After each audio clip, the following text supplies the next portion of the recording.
Welcome बच्चों, स्वागत है आप सभी का वेदाक्षी क्लासेस में। बच्चों, आप लोग सोच रहे होंगे कि ये न्यू सर कौन है। तो बच्चों, मैं आपको अपने बारे में बता दूं। मैं दिनेश कुमार द्विवेदी वेदाक्षी क्लासेस के साथ क्लास 10th की इंग्लिश पढ़ाने के लिए जुड़ा हुआ हूं। तो बच्चों, आज जैसा कि आप लोग जानते हैं कि इंग्लिश में दो पार्ट होते हैं, इंग्लिश लिटरेचर और इंग्लिश लैंग्वेज। तो आज हम लोग बिना देरी किए हुए इंग्लिश लिटरेचर से शुरुआत करने जा रहे हैं। और आज आपकी जो फर्स्ट फ्लाइट जो बुक है, उसमें आपका जो फर्स्ट चैप्टर है वो है आपका अ लेटर टू गॉड, जिसको जीएल फ्यूंस जी के द्वारा लिखा गया है। तो बच्चों, बिना देरी किए हुए हम लोग आज इसकी शुरुआत करते हैं।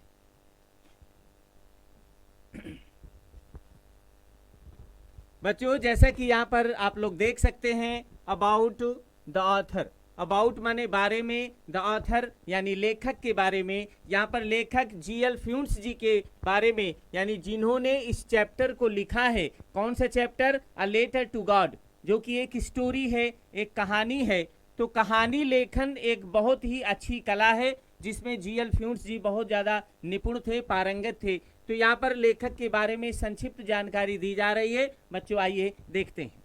The author of the story a letter to God is written by G L Fuentes. बच्चों, इस कहानी के जो लेखक हैं, कौन सी कहानी? अ लेटर टू गॉड, ईश्वर के नाम एक पत्र। इस कहानी को जीएल फ्यूंस जी के द्वारा लिखा गया है। He was one of the greatest writers of that time. बच्चों, जैसे कि यहाँ पर आप लोग देख सकते हैं, ग्रेटेस्ट लिखा हुआ है। ग्रेटेस्ट क्या है? एक सुपरलेटिव डिग्री है। सुपरलेटिव डिग्री का मतलब जो सर्वश्रेष्ठ हो, यानी उससे श्रेष्ठ कोई ना हो। तो यानी यहाँ पर क्या है? He was one of the greatest writers of that time. वो उस समय के सबसे महान लेखकों में से एक थे। He was a Mexican poet. बच्चों, हर व्यक्ति कहीं ना कहीं किसी देश को बिलोंग करता है, वहाँ से रिलेटेड होता है, वहाँ से जुड़ा हुआ होता है। जैसे कि हम लोग भारत देश के निवासी हैं, हम भारत के रहने वाले हैं। तो उसी प्रकार जीएल फ्यूंस जी मैक्सिकन पोएट थे, अर्थात वो मैक्सिको के रहने वाले कवि थे, नॉवलिस्ट। इसके साथ साथ वो एक उपन्यासकार भी थे एंड जर्नलिस्ट और पत्रकार भी थे। अर्थात यूं कह सकते हैं कि उन्होंने जर्नलिज्म के फील्ड में भी, यानी पत्रकारिता के क्षेत्र में भी उन्होंने निपुणता जो है हासिल की हुई थी। बच्चों, the story revolve around the idea of having unquestionable faith in God. बच्चों, जो भी कोई कहानी होती है तो उसका कुछ ना कुछ थीम होता है। बिना थीम के, बिना स्टोरी के, बिना प्लॉट के हम लोग कोई चीज बना ही नहीं सकते हैं। तो ये जो कहानी है, कहानी कौन सी? अ लेटर टू गॉड, ईश्वर के नाम एक पत्र। ये कहानी रिवॉल्व्स यानी घूमती है अराउंड द आइडिया, एक विचार के इर्द गिर्द, एक विचार के चारों तरफ। वो विचार क्या है? Having unquestionable faith in God. Unquestionable faith क्या होता है बच्चों? एक ऐसा विश्वास जिस विश्वास के ऊपर यानी कोई प्रश्न चिन्ह, कोई क्वेश्चन मार्क लगाया ही नहीं जा सकता है। तो बच्चों, इसके बाद यहाँ पर लिखा हुआ है अबाउट द लेसन, यानी लेसन के बारे में, पाठ के बारे में जानकारी दी जा रही है। The story a letter to God by G L Fuentes depicts unwavering faith of a farmer in God. बच्चों, ये जो कहानी है, कौन सी कहानी? अ लेटर टू गॉड, जिसके बारे में हम लोग पढ़ रहे हैं, बाय जीएल फ्यूंस, जीएल फ्यूंस जी के द्वारा डिपिक्ट्स यानी वे वर्णन करती है unwavering faith of a farmer in God. ये वर्णन करती है, बारे में बताती है, किसके बारे में? अनवेवरिंग फेथ, एक ऐसा विश्वास जिस विश्वास को कोई हिला नहीं सकता, डिगा नहीं सकता। Of a farmer in God, किसान। लेंचो जो है वो एक किसान है। उस किसान का ईश्वर के ऊपर अगाध विश्वास था, बहुत ही विश्वास था। उस विश्वास को कोई जो है डिगा नहीं सकता था। तो हम कह सकते हैं कि ये जो कहानी है अ लेटर टू गॉड, इसको जीएल फ्यूंस जी के द्वारा लिखा गया है। और किसके संदर्भ में है? एक ऐसे किसान के बारे में जिसका ईश्वर के ऊपर अगाध जो है विश्वास था। It begins with a farmer named Lencho expecting for a rain shower. बच्चों, यहाँ पर ये जो कहानी है, इट बिगिंस, ये शुरुआत होती है इस कहानी की, विद ए फार्मर, एक किसान से, नेम्ड लेंचो, जिसका कि नाम लेंचो है, for expecting for rain shower to nourish his field of corn, जो वर्षा की आशा कर रहा था। वो आशा कर रहा था कि अच्छी वर्षा होगी और उसकी वजह से क्या होगा, टू नरिश हिज फील्ड, जिसकी वजह से उसकी फसल को क्या मिल जाएगा, पोषण मिल जाएगा, यानी उसकी फसल जो है वो अच्छी हो जाएगी। बच्चों जैसा कि आप लोग जानते हैं कि फसल को अच्छा होने के लिए वर्षा का होना बहुत ही आवश्यक है। वर्षा के बिना फसल अच्छी हो ही नहीं सकती है। तो बच्चों इस चैप्टर के माध्यम से लेंचो नामक जो किसान है वो बादलों की ओर निरंतर इसी आशा के साथ देख रहा था कि ईश्वर जो है अच्छी वर्षा करेंगे और उसकी फसल जो है बहुत ही सुंदर हो जाएगी। ही इज कॉन्फिडेंट, उसे पूर्ण विश्वास है। बच्चों व्यक्ति के अंदर विश्वास का होना बहुत ही आवश्यक होता है। जब तक हमारे अंदर विश्वास नहीं होगा हम जीवन में कुछ कर ही नहीं सकते हैं। तो लेंचो का विश्वास था that his harvest is going to yield his huge profits, यानी लेंचो को ये विश्वास था कि उसे निश्चित रूप से इस फसल से इस साल जो है बहुत ही अच्छा प्रॉफिट होने वाला है, एक अच्छा जो है बेनिफिट होने वाला है, लाभ होने वाला है, जैसा कि हर वर्ष उसे फसल से होता था। देखो बच्चों, जैसे हम लोग कोई कार्य करते हैं तो हम लोग वो कार्य लाभ के लिए करते हैं, अपने फायदे के लिए करते हैं। तो किसान भी जो है खेती करता है क्योंकि उसी में उसका हित जो है छिपा हुआ है। उसके परिवार का पालन पोषण अच्छी फसल के ऊपर निर्भर करता है। अगर फसल अच्छी होगी तभी वो अपने परिवार का अच्छे से पालन पोषण कर सकता है। The house, the only one in the entire valley, sat on the crest of a low hill।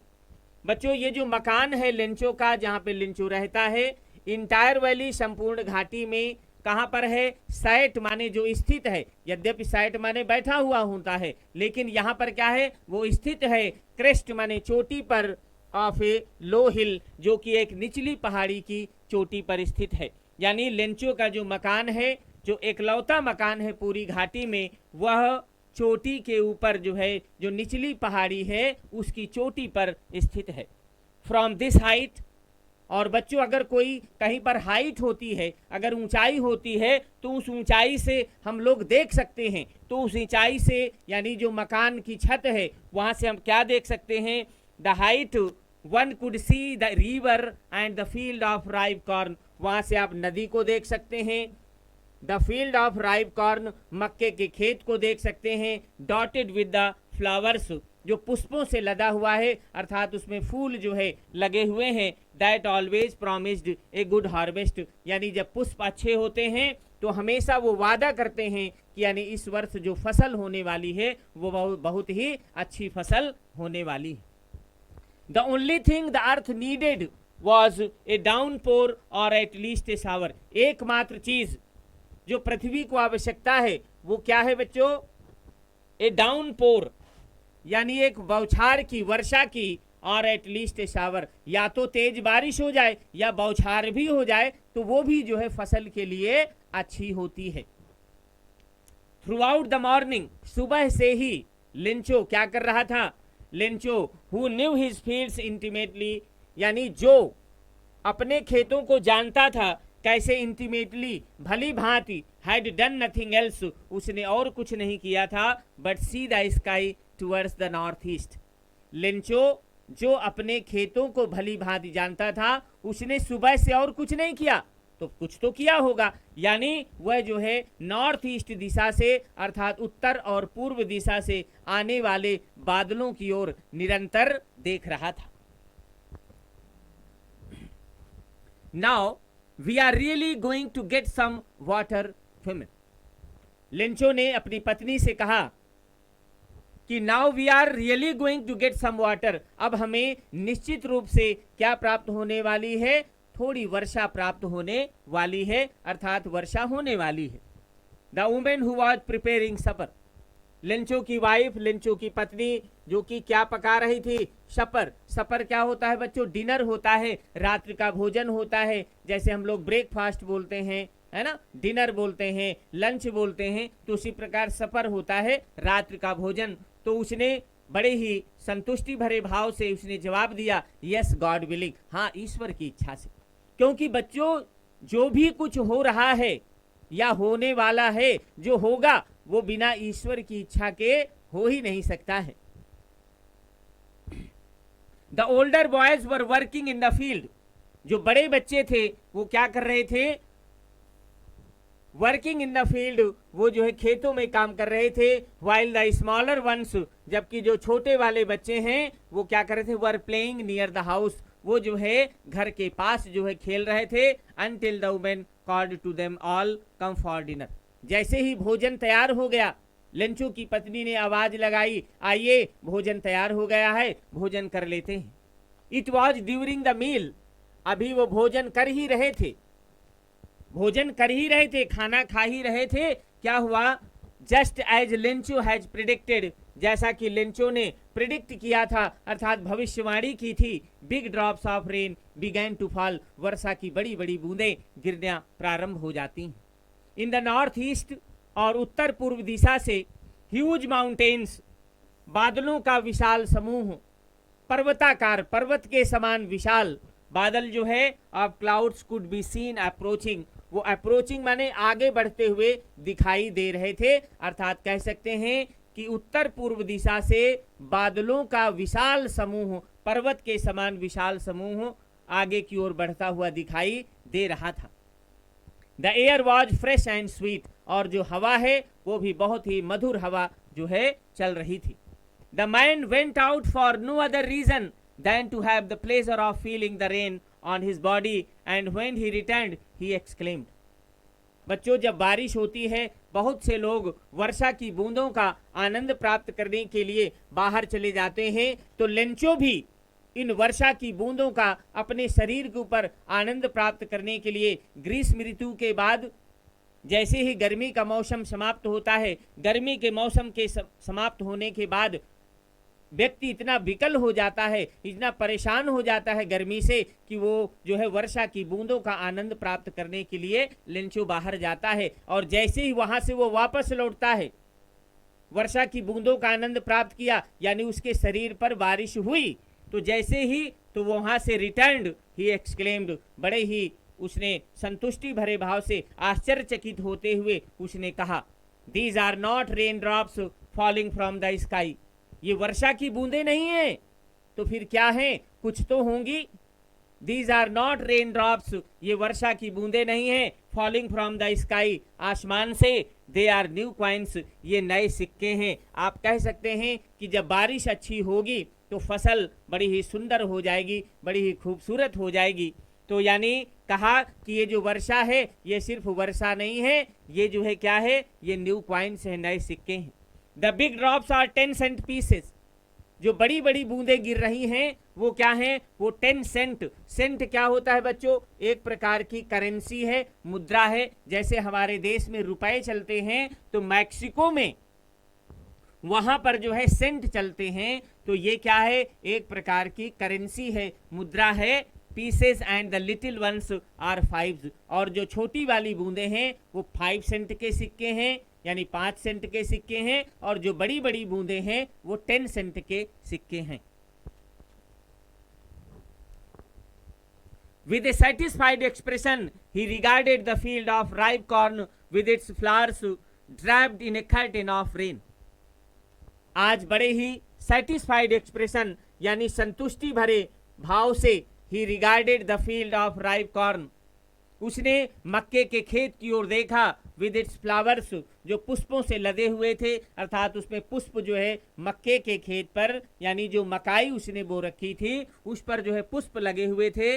Draped in A curtain of rain, वो वर्षा की चादर से जो है वो ढक जाते हैं। इतनी बारिश अच्छी हुई कि सारी फसल जो पुष्प थे और पूरी फसल जो है वो बारिश से भीग जाती है। बट सडनली, लेकिन अचानक क्या हुआ, a strong wind began to blow, अचानक जो है तेज हवा चलने लगती है। स्ट्रॉन्ग माने शक्तिशाली, विंड माने हवा, बिगैन टू ब्लो यानी चलने लगती है। And along with the rain very large hail stones, बच्चों यहाँ पर नोटेड है हेल स्टोन्स यानी क्या होते हैं, ओले गिरना, तो बड़े बड़े ओले जो है गिरने लगते हैं। These truly did resemble new silver coins, Lencho ने कहा कि ये निश्चित रूप से क्या हैं, ये सिल्वर क्वाइंस हैं, ये चांदी के सिक्के गिर रहे हैं। The boys exposing themselves to the rain, बच्चे भी अपने आप को रोक नहीं पाए। जैसे ही ओले गिरने लगते हैं, उन बर्फ के पीसेस को उठाने के लिए, उन बर्फ के टुकड़ों को इकट्ठा करने के लिए बच्चे जो है बाहर आ जाते हैं। Ran out to collect, collect माने इकट्ठा करना, फ्रोजन पर्ल्स अर्थात जमे हुए मोती। किसके लिए इस्तेमाल किया गया ये वर्ड? हेल स्टोन्स के लिए। यानी बच्चे भी जो है अपने आप को रोक नहीं सके और उन बर्फ के टुकड़ों को इकट्ठा करने के लिए बच्चे भी बाहर आ जाते हैं। It is really getting bad now, exclaimed the man. यहां पर मैन किसके लिए आया? लेंचो के लिए। लेंचो जो कि एक किसान था, आज उसने कहा it is really getting bad now, अब तो बहुत बुरा हो रहा है।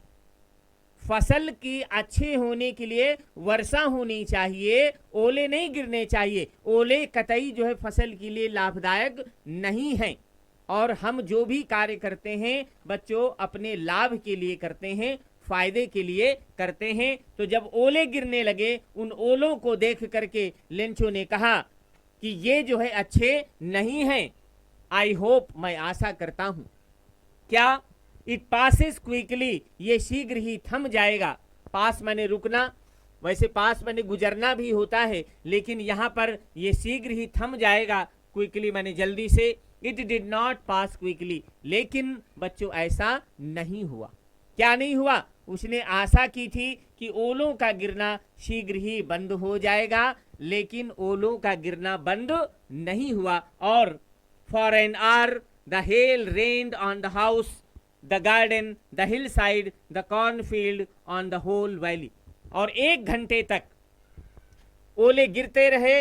हेल रेन्ड, ओले क्या होते रहे? रेन, ओलों की बारिश होती रही। ऑन द हाउस, मकान के ऊपर, द गार्डन, बगीचे के ऊपर, हिल साइड, पहाड़ी की ओर, द कॉर्नफील्ड, मक्के के खेत में, and on the whole valley, और पूरी घाटी में। होल माने संपूर्ण, संपूर्ण घाटी में बारिश होती रही। The field was white as if covered with salt, पूरा खेत ऐसे सफेद हो गया था, ऐसे दिख रहा था मानो उसे नमक की चादर से ढक दिया गया हो, उसे कवर कर दिया गया हो। बच्चों, नमक का रंग जो है वो सफेद होता है। तो इतने ओले गिरे, इतने अपार ओले गिरे कि सारी फसल बिल्कुल सफेद हो चुकी थी। पूरा खेत ऐसा लग रहा था मानो नमक की चादर जो है उसको ढक दिया गया हो। Not a leaf remained on the trees, आज बड़ा ही दुखी है। क्यों दुखी होने का कारण है? Not a leaf remained on the trees, पेड़ों के ऊपर एक भी पत्ती नहीं बची थी। The corn was totally destroyed, पूरा जो कॉर्न था अर्थात जो मक्का था वो डिस्ट्रॉयड, नष्ट हो चुका था, बर्बाद हो चुका था। पूरी मक्के की फसल लेंचो की बर्बाद हो चुकी थी। The flowers were gone from the plants, इतना ही नहीं, पूरे पुष्प जो है पौधों से अदृश्य हो चुके थे, गायब हो चुके थे, समाप्त हो चुके थे। Lencho's soul was filled with sadness, और लेंचो का जो सोल है यानी जो हृदय है वो क्या है? फिल्ड माने भर गया, विद सैडनेस, दुखों से। आज मानो उसके ऊपर दुखों का पहाड़ जो है टूट पड़ा हो। When the storm had passed, आज जैसे ही तूफान थम गया। He stood in the middle of the field, Lencho जाकर के अपने खेत के बीचों बीच खड़ा हो जाता है। And said to his sons, और अपने बच्चों से कहा उसने। ए प्लेग ऑफ लोकस्ट, बहुत ही इंपॉर्टेंट चीज है बच्चों। ए प्लेग ऑफ लोकस्ट क्या होता है बच्चों? टिड्डियों का समूह होता है। टिड्डी एक प्रकार का एक ऐसा कीड़ा होता है जो हमारी फसल को नष्ट कर देता है। तो आज लेंचो ने कहा कि ए प्लेग ऑफ लोकस्ट, अगर टिड्डियां भी अटैक करती, हमला करती तो इतना नुकसान नहीं करती। Would have left more than this, इससे ज्यादा छोड़ देती हैं। The hell has left nothing, लेकिन ओलों की वजह से कुछ भी नहीं बचा, सारी फसल नष्ट हो चुकी थी। This year we will have no corn, इस साल हमारे पास मक्का नहीं होगा। That night was a sorrowful one, वो जो रात थी, जिस रात ओले गिरे, वो कैसी रात थी बच्चों? सॉरोफुल वन, बहुत ही दुखद रात थी लेंचो और उसके संपूर्ण परिवार के लिए। All over work for nothing, ऐसा प्रतीत होता है हमने सारी मेहनत की, व्यक्ति मेहनत करता है, परिश्रम करता है, काहे के लिए? अच्छा परिणाम प्राप्त करने के लिए। आप अच्छी पढ़ाई कर रहे हैं, किस लिए? अच्छे नंबर प्राप्त करने के लिए। लेकिन मेहनत करने के बावजूद अगर बाय द वे किसी कारणवश आप पेपर ना दे पाए तो आपको कितना कष्ट होगा कि यार हमने सारे वर्ष मेहनत की, परिश्रम किया और मेन समय में हम बीमार हो गए या कोई एक्सीडेंट हो गया, कोई दुर्घटना हो गई और हम पेपर नहीं दे पाए तो बड़ा कष्ट होता है। लिंचो ने भी पूरे वर्ष मेहनत की थी कि फसल, इस आशा के साथ कि फसल अच्छी होगी, उसे बहुत अच्छा प्रॉफिट होगा, लेकिन हमारी सारी मेहनत जो है आज बेकार हो गई, निरर्थक हो गई। There is no one who can help us, यहाँ पर कोई नहीं है जो हमारी मदद कर सके। We will all go hungry this year, ऐसा प्रतीत होता है, ऐसा लग रहा है कि मानो इस वर्ष हम सभी लोग कैसे रहना पड़ेगा, गो हंग्री दिस ईयर। इस वर्ष हमें ऐसा लग रहा है कि मानो पूरे वर्ष जो है हमें भूखों ही रहना पड़ेगा। That night was a sorrowful one, वो रात बड़ी ही दुखद रात थी। All over work for nothing, हमारी सारी मेहनत बेकार हो गई। There is no one who can help us, कोई नहीं है इस संसार में जो हमारी मदद कर सके। We will all go hungry this year, इस वर्ष हमें भूखों ही रहना पड़ेगा। इतना कहने के बाद लिंचो ने आगे और जो है कुछ शब्द कहे हैं जो आगे लिखे हुए हैं। But in the hearts of all who lived in that solitary house in the middle of the valley there was a single hope, help from God। लेकिन बच्चों, उन सभी के हृदय में, दिल में एक चाहत है। क्या जानते हैं वो? कहते हैं जिसका कोई नहीं होता उसका ईश्वर होता है, उसका भगवान होता है। तो उन सभी के हृदय में जो कहाँ रहते थे? इन दैट सॉलिटरी हाउस, उस एकांत घर में जो पहाड़ी के बीचों बीच स्थित था। In the middle of the valley there was a single hope, एकमात्र आशा की किरण थी। आशा क्या? ईश्वर की सहायता, हेल्प फ्रॉम गॉड। उन्हें पूरा विश्वास था कि जिनकी सहायता कोई नहीं कर सकता उसकी सहायता ईश्वर करते हैं। बच्चों, आप अपना कार्य कर रहे हैं, आप परिश्रम कर रहे हैं, तो आपको उसका परिणाम भी निश्चित रूप से मिलेगा। आपको ईश्वर पर यह विश्वास होना चाहिए। That is what they say, no one dies of hunger. हाँ बच्चों, एक लाइन यहां पर छूट रही है। Don't be so upset even though this seems like a total loss. बच्चों याद रखो, डोंट बी सो अपसेट, इतने दुखी मत हो, निराश मत हो। Even though this seems like a total loss, यद्यपि यहां पर ये पूर्ण क्षति मालूम होती है, पूर्ण नुकसान मालूम हो रहा है। रिमेंबर, याद रखो, नो वन डाइज ऑफ, कोई भूखों नहीं मरता। अगर ईश्वर ने जन्म दिया है, इस पृथ्वी पर लेकर के आए हैं, तो भरण पोषण की भी व्यवस्था आपकी अवश्य होगी। इसमें आपको कोई डाउट, कोई संदेह नहीं होना चाहिए। अगर ईश्वर ने जन्म दिया है तो जितने दिन के लिए उसने यहां पर भेजा है वो सारी व्यवस्था ईश्वर के ऊपर छोड़ दीजिए। ईश्वर के ऊपर भरोसा अगर है तो निश्चित रूप से आपके उस भरोसे को, उस विश्वास को ईश्वर कभी टूटने नहीं दे सकता है। बशर्ते शर्त क्या है कि ईश्वर के ऊपर हमें आस्था होनी चाहिए। That is what they say, no one dies of hunger. यही तो उन्होंने कहा। क्या कहा? कि no one dies of hunger, कोई भूखों नहीं मरता। ऑल थ्रू द नाइट, सारी रात, लिंचो thought only of his one hope, एकमात्र जो आशा है वो आशा क्या है? ईश्वर की सहायता, अर्थात ईश्वर जो है उनकी सहायता जरूर करेगा। सारी रात लिंचो उसी के बारे में सोचता रहा। द हेल्प ऑफ गॉड, कौन सी सहायता? ईश्वर की सहायता, अर्थात ईश्वर उनकी मदद जरूर करेंगे। Whose eyes, जिसकी आंखों ने, as he had been instructed, मानो उनको निर्देशित किया गया हो। See everything, उसने सब कुछ देखा था। आज उसने अपनी फसल को नष्ट होते हुए अपनी आंखों के सामने देखा था। Even what is deep in one conscience, जो कि एक व्यक्ति की अंतरात्मा में ये पूरी तरह से विश्वास है लिंचो को कि ईश्वर जो है मेरी सहायता अवश्य करेंगे। लिंचो was an ox of a man, लिंचो एक व्यक्ति था। कैसा? एन ऑक्स, एक बैलों की तरह। बच्चों, जैसा कि आपको मालूम है कि बैल, अब तो आजकल बैलों से नहीं होती है कृषि, लेकिन प्राचीन काल में जिस समय ये स्टोरी लिखी गई उस समय बैल हुआ करते थे। आजकल तो हम लोग ट्रैक्टर से वही काम कर रहे हैं। तो बच्चों वो बैलों की तरह काम करने वाला, आप कह सकते हैं कि वह बहुत ही परिश्रमी व्यक्ति था, मेहनत करने वाला व्यक्ति था। इंग्लिश में एक बहुत ही अच्छी प्रोवर्ब है, hard work never goes waste, यानी अगर हम कठिन परिश्रम कर रहे हैं, हम मेहनत कर रहे हैं, तो हमारी मेहनत कभी बेकार नहीं जा सकती है। वर्किंग लाइक एन एनिमल, जो कि खेतों में काम करता था, कैसे? एनिमल, जानवरों की तरह, इन द फील्ड्स, खेतों में। But still he knew how to write, लेकिन बच्चों किसान होने के बावजूद उसे मालूम था हाउ टू राइट, कि लिखा कैसे जाता है। अर्थात आप ये कह सकते हैं कि लेंचो अनपढ़ नहीं था, उसे पढ़ना लिखना आता था। द फॉलोइंग संडे, अगले रविवार, एट डे ब्रेक, प्रभात कालीन समय में, भोर के समय में। डे ब्रेक क्या होता है बच्चों? सुबह का समय, जब सूर्य नहीं निकला होता है और उजाला जो है वो होने वाला होता है, उस समय वो जो है उठा। ही बिगेन टू राइट, उसने लिखना प्रारंभ किया, पत्र लिखना, ईश्वर के नाम पत्र लिखने लगा। A letter which he himself would carry to town, जिसे वो पत्र जो है खुद कहाँ लेकर के जाएगा?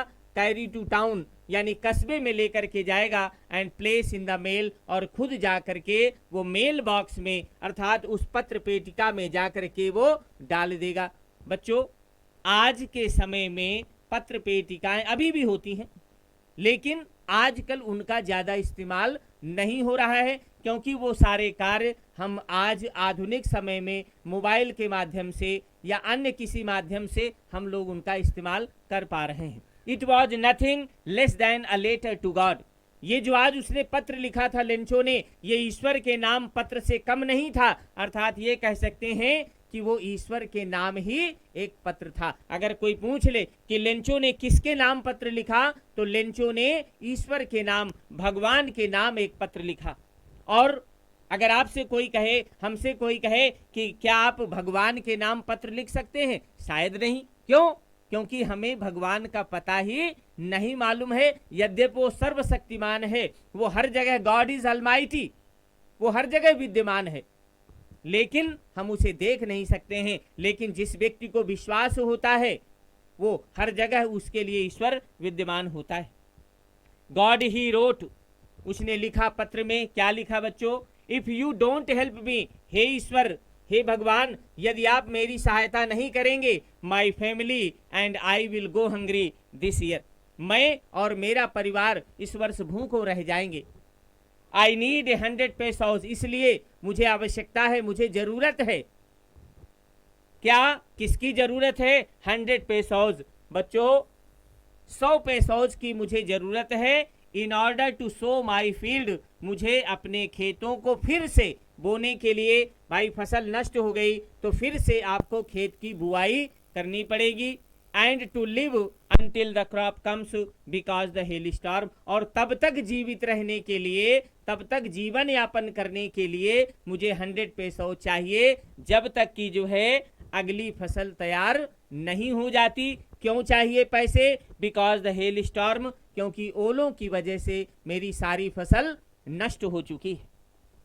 आगे लेंचो ने लिखा, he wrote to God on the envelope, put the letter inside and still troubled went to town. Lencho ने एक लिफाफा लिया।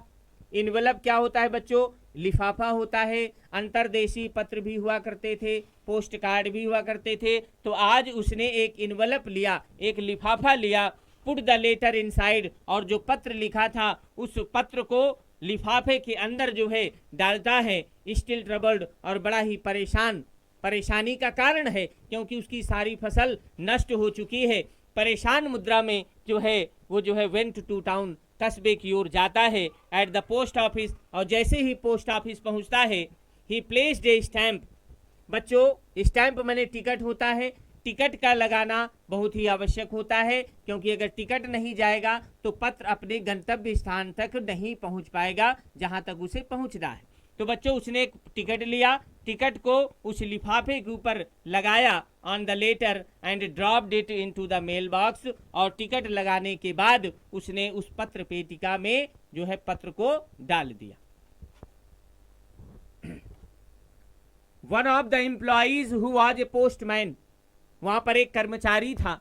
एम्प्लॉइज क्या होता है बच्चों? कर्मचारी होता है जो उस पर्टिकुलर फील्ड में काम करता है। तो वो देख रहा था, जो कि एक पोस्टमैन था। पोस्टमैन आपको मालूम है कौन होता है? पोस्टमैन वो व्यक्ति होता है जो आपके घर तक जो है पार्सल, पत्र वगैरह भेजने का कार्य जो है, पहुंचाने का कार्य करता है। और जो है पोस्ट ऑफिस में हेल्प्ड, मदद भी करता था। Went to his boss laughing, अपने बॉस के पास। बॉस क्या होता है बच्चों? अपने से जो सीनियर अधिकारी होता है, जो बड़ा उच्च अधिकारी होता है, उसके पास जो है पोस्टमैन जाता है। कैसे जाता है? लाफिंग हार्डली, हृदय से, दिल से मुस्कुराते हुए। Showed him the letter to God, आज उसने वो पत्र दिखाया जिस पत्र को लेंचो के द्वारा लिखा गया था। क्योंकि never in his career as a postman had he known that address, क्योंकि अपने उस पूरे करियर के दौरान, उस पूरे कार्यकाल के दौरान जो कि वो पोस्टमैन था, वो किसी ऐसे एड्रेस को नहीं जानता था। क्या कोई भगवान के पते को जानता है कि भगवान कहाँ रहते हैं? देखो बच्चों, भगवान हर जगह है, लेकिन फिर भी हम लोग उसको हर जगह ढूंढने का प्रयास करते हैं अपने अपने तरीकों से। तो वो भी जो है गया, और जैसे ही जाता है, द पोस्ट मास्टर, यहाँ पर पोस्ट मास्टर के बारे में संक्षिप्त जानकारी दी जा रही है कि वो कैसा व्यक्ति है, उसके चरित्र की विशेषताएं क्या हैं। ए फैट, एक मोटा आदमी है। एमिएबल, एमिएबल क्या होता है बच्चों? फ्रेंडली, यानी जिसका जो व्यवहार हो वो दोस्तवत व्यवहार हो, जो हमेशा मित्र के समान व्यवहार करे, जो है ऐसे व्यक्ति के पास जाता है। तो ऑल्सो ब्रोक आउट लाफिंग, वह भी जो है हंसने लगता है उस पत्र को देख करके। But almost immediately he turn serious, लेकिन थोड़ी ही देर में वो सीरियस हो जाता है, फिर से जो है गंभीर मुद्रा में आ जाता है और विचार करने लगता है। Tapping the later on his desk, और लेटर को, पत्र को अपने डेस्क के ऊपर टैप करते हुए, ऐसे खटखटाने की आवाज होती है, उसको टैप करते हुए बोलता है क्या? उसने एक टिप्पणी किया, व्हाट फेथ, वाह क्या विश्वास है। जिस व्यक्ति को ईश्वर के ऊपर विश्वास है वही व्यक्ति पत्र लिख सकता है ईश्वर के नाम, और ऐसा व्यक्ति जिसे विश्वास नहीं है वो लिख ही नहीं सकता है। I wish I had the faith of the man who wrote this letter starting up a correspondence with God, मैं चाहता हूं कि जिस व्यक्ति ने ये इस ईश्वर के नाम पत्र को लिखा है, उसके इस विश्वास को टूटना नहीं चाहिए, क्योंकि अगर आज उसका विश्वास टूट गया तो उसका ईश्वर के ऊपर से जो आस्था है, वो आस्था जो है, यानी जो विश्वास है, वो समाप्त हो जाएगा। जिसने starting up a correspondence with God, जिसने, करेस्पॉन्डेंस क्या होता है बच्चों? पत्र व्यवहार होता है। जैसे आप किसी को पत्र लिखें, वो उसका जवाब देता है, तो ये होता है करेस्पॉन्डेंस, यानी पत्राचार। जिसने ईश्वर के साथ जो है पत्राचार करने का साहस दिखाया था, हिम्मत दिखाई थी। So in order not to shake the writer's faith in God, इसलिए ताकि राइटर यानी लिखने वाले का जो फेथ है, जो विश्वास है, वो समाप्त ना हो, ना हिले। क्या हुआ? The postman came up with an idea, postmaster के मनोमस्तिष्क पर, दिमाग में एक विचार आता है। वो विचार क्या है? आंसर द लेटर, उसने पत्र का जवाब देने का निश्चय कर लेता है कि मुझे इस पत्र का जवाब, जिस पत्र को लेंचो के द्वारा लिखा गया था, इस पत्र का जवाब मुझे अवश्य देना है। But when he opened it, लेकिन जैसे उसने पत्र को ओपन किया, विश्वास तो कर लिया, दृढ़ निश्चय तो कर लिया कि मुझे जवाब देना है, लेकिन जैसे ही पत्र को उसने ओपन किया, खोला, इट वॉज एविडेंट, उसमें ये सबूत था। क्या सबूत है?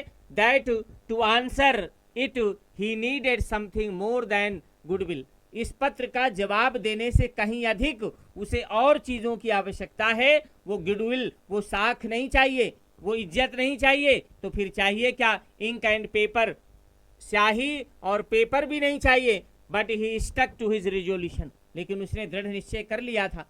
और वैसे भी अगर एक बार आपने दृढ़ निश्चय कर लिया कि हमें ये कार्य करना है, तो तब तक उस कार्य को नहीं रुकना चाहिए जब तक वो कार्य समाप्त ना हो जाए। तो आज पोस्टमास्टर ने भी ये निश्चय कर लिया है कि चाहे कुछ भी हो जाए, मुझे इस पत्र का जवाब अवश्य ही देना है। आगे जैसे ही ऐसा होता है तो उसने क्या किया, but he stuck to his resolution, लेकिन अपने जो रिजोल्यूशन है यानी जो दृढ़ निश्चय है वो अपने विश्वास उस पर अडिग रहता है। He asked for money from his employees, उसने अपने पोस्ट ऑफिस के कर्मचारियों से भी पैसे मांगे कि भैया ये एक नेक कार्य है, एक अच्छा कार्य है, इसमें आप भी अपना सहयोग दीजिए। He himself gave part of his salary, उसे जो भी सैलरी मिलती थी, वेतन मिलता था, बच्चों जैसे अध्यापक जॉब करता है, नौकरी करता है, उसे उसकी सैलरी मिलती है हर एक विभाग में, तो वैसे उसको जो भी सैलरी मिलती थी उसने अपनी सैलरी का एक हिस्सा उसको दे दिया। And several friends of his were obliged to give something for an act of charity, और इस एक्ट ऑफ चैरिटी, इस महान दान के कार्य में, चैरिटी का कार्य जो भी हो, जो भी दान का कार्य हो, जो हमसे सहयोग हो सकता है तो हमें ज़रूरतमंद लोगों की सहायता जरूर करनी चाहिए। तो जो पोस्ट मास्टर के जो दोस्त लोग थे उन्होंने भी इस महान कार्य में जो उनसे सहयोग हो सकता था स्वेच्छानुसार उन्होंने अपना भी योगदान दे दिया। It was impossible for him, क्योंकि लेंचो ने जो पैसे मांगे थे 100 पेसोज, आज के समय में तो उसकी कोई वैल्यू नहीं है। अगर कोई आपसे कहेगी 100 रुपए दे दो, आप दे देंगे, लेकिन ये कहानी जब लिखी गई थी उस समय इन पैसों का जो है बहुत ही वैल्यू थी, बहुत ही महत्वपूर्ण पैसे थे, यानी इतने पैसे उसके लिए इकट्ठा कर पाना शायद बड़ा ही इम्पॉसिबल था, असंभव कार्य था। So he able to send the farmer only a little more than half, इसलिए वह किसान को आधे से थोड़ा अधिक, अब बच्चों 100 का हाफ कितना हो गया, 50 हो गया, और 50 से थोड़ा अधिक यानी जो है वो टोटल अमाउंट जो भेजने में सफल हुआ वो 70 पेसोज भेजने में सफल हो पाया। आगे आपको वर्णन मिलेगा इसका। He put the money in an envelope, अब इसके बाद पोस्ट मास्टर ने क्या किया, उसने इन पैसों को एक एनवेलप के अंदर, एक लिफाफे के अंदर डाला, एड्रेस्ड टू लेंचो, लेंचो का पता उसमें डाल दिया, and with it a letter, और इसके साथ साथ एक पत्र भी डाल दिया, containing only a single word as a signature God, और एक शब्द उसने लिखा सिग्नेचर के रूप में, हस्ताक्षर के रूप में, गॉड, ताकि लेंचो को लगे कि ये पत्र जो है ईश्वर के द्वारा ही भेजा गया है। The following Sunday Lencho came a bit earlier than usual to ask if there was a letter for him, यद्यपि प्रतिदिन वह सुबह जल्दी ही जगा करता था, लेकिन आज जो है लेंचो अगले दिन जो शनिवार रविवार था, रविवार के दिन जो है सुबह जल्दी जगता है। लेंचो के में बिट अर्लियर, थोड़ा और जल्दी आ जाता है उसकी अपेक्षा, to ask if there was a letter for him, यह पूछने के लिए कि कहीं उसके नाम कोई पत्र तो नहीं आया है। It was the postman, postman ने खुद जो है वो पत्र जो है लेंचो को दिया, who handed the letter to him while the postmaster experiencing the contentment, जो कि पोस्टमास्टर था वो एक्सपीरियंसिंग माने अनुभव कर रहा था, कंटेंटमेंट माने क्या होता है बेटे, संतुष्टि के भाव को, ऑफ ए मैन, उस व्यक्ति के, किस व्यक्ति के, लेंचो को देख रहा था कि लेंचो इन पैसों को देख करके खुश है, प्रसन्न है, संतुष्ट है कि नहीं है। Who has performed a good deed, क्योंकि उसने एक अच्छा कार्य किया था। बच्चों किसी की मदद करना, किसी की सहायता करना ये एक अच्छा कार्य होता है। तो पोस्ट ऑफिस में बैठ करके, वहीं से अपने कार्यालय से बैठ करके ये सारा कुछ देख रहा था कि देखूं कि वो प्रसन्न होता है या नहीं। Lencho showed not the slightest surprise on seeing the money, such was his confidence, Lencho को ऐसा विश्वास था कि ईश्वर उसे पैसे जरूर भेजेंगे। तो जैसे उसने पैसों को देखा तो बच्चों स्लाइटेस्ट सरप्राइज, उसने कोई आश्चर्य नहीं दिखाया, उसे ताज्जुब नहीं हुआ पैसों को देख करके, क्योंकि उसे विश्वास था। ये विश्वास है, ये दिखाता है कि लेंचो को ईश्वर के ऊपर कितना भरोसा था, कितना विश्वास था। बट ही बिकेम एंग्री, लेकिन वो नाराज हो जाता है। भाई बच्चों कुछ ना कुछ तो कारण होगा ना नाराजगी का, तो क्यों नाराज हो गया, when he counted the money, जैसे ही उसने इन पैसों को काउंट किया, उसने इन पैसों को गिना, वो नाराज हो गया और सोचने लगा, God could not have made a mistake nor could he have denied Lencho what he had requested. ईश्वर इतनी बड़ी गलती कभी नहीं कर सकता, ना ही वो लेंचो को उन चीजों को देने के लिए मना कर सकता है जो उसने रिक्वेस्ट की थी। क्योंकि बच्चों, जब हम निवेदन करते हैं तो निवेदन को कोई व्यक्ति जो है ठुकरा नहीं सकता है। अगर कि आप मान लीजिए जर्नी कर रहे हैं, यात्रा कर रहे हैं और आपको सीट नहीं मिल रही है और आप किसी से कह दे हटो यहाँ से, तो क्या वो आपको सीट देगा? नहीं देगा। लेकिन अगर आप उससे कहें भाई साहब थोड़ा जरा खिसक जाएंगे क्या, थोड़ी जगह हमको भी मिल जाए, तो बच्चों निश्चित रूप से उसने ईश्वर से निवेदन किया था कि हे ईश्वर, यदि आप मेरी सहायता नहीं करेंगे तो मैं और मेरा पूरा परिवार भूखों रह जाएंगे, भूखों मर जाएंगे, इसलिए प्लीज गॉड मुझे 100 पेसोज अवश्य भेज दीजिए, क्योंकि मुझे उन पैसों की बहुत ज्यादा जरूरत है। इन्हीं शब्दों के साथ immediately Lencho went up to the window, Lencho जो है शीघ्र ही पुनः जो है विंडो के पास जो है, जहां पर जो है वो पोस्टमैन बैठा हुआ था, वहां पर जाता है टू आस्क फॉर पेपर। क्यों जाता है? पेपर मांगने के लिए। क्योंकि बच्चों पत्र लिखने के लिए कागज चाहिए, पेन चाहिए, तो वह पहले के समय में इंक चाहिए होती, स्याही से लिखा जाता था, तो वो मांगा on the public writing table. और जहां पर पब्लिक लिखती है यानी जनता के लिखने के लिए, हर जगह आप जाते हैं, बैंक में जाते हैं, पोस्ट ऑफिस में जाते हैं, तो वहां पर पब्लिक राइटिंग टेबल होती है। उस पब्लिक राइटिंग टेबल के पास जो है खड़े होकर के उसने एक पत्र लिखा। ही स्टार्टेड टू राइट, उसने लिखना प्रारंभ कर दिया। With much wrinkling of his bro, इस बार अपनी रिंकलिंग ऑफ हिज ब्रो, अपनी भौहों को थोड़ा तरेरते हुए, टेढ़ी करते हुए, caused by the effort he had to make to express his ideas. बच्चों, जब हम अपने विचारों को अभिव्यक्त करने के लिए थोड़ा ज्यादा प्रयास करते हैं तो आप देखेंगे आपके चेहरे पर ये भाव जो है खुद ब खुद जो है आ जाते हैं। भले ही अगर आप किसी चीज से नाराज हों तो नाराजगी आप भले ही ना दिखाना चाहें, लेकिन वो नाराजगी का भाव आपके चेहरे से प्रदर्शित हो जाता है, दिख जाता है कि ये व्यक्ति जो है नाराज है। When he finished, जैसे ही लेंचो ने पत्र को लिखना समाप्त किया, he went to the window to buy a stamp, फिर से गया विंडो के पास, खिड़की के पास, काय के लिए? टिकट खरीदने के लिए। which he licked and then affixed to the envelope, जो उसने उस पत्र को लिया, पत्र को लेने के बाद उसके ऊपर टिकट लगाया और जो है उस टिकट को कैसे? With a blow of fist, गुस्से में था। जब नाराज होता है व्यक्ति तो जो है ऐसे जोर से उसने ऐसे मुक्का मारा और उसने उस पत्र को जो है उसके ऊपर टिकट लगाने के बाद उस पत्र को जो है पेटिका में डाल दिया।